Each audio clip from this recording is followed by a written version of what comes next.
సినిమాల ట్రైలర్స్ చూస్తే ఇది ఖచ్చితంగా హిట్ అయిద్ది అనో, ఈ సినిమా తప్పకుండా చూడాలి అనో అనిపిస్తుంది.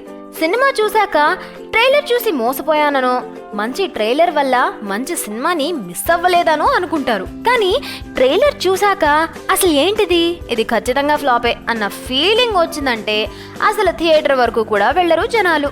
ఇప్పుడు ఇదే పరిస్థితి రుద్రమదేవి ట్రైలర్స్ ఇంకా సాంగ్స్ చూశాక.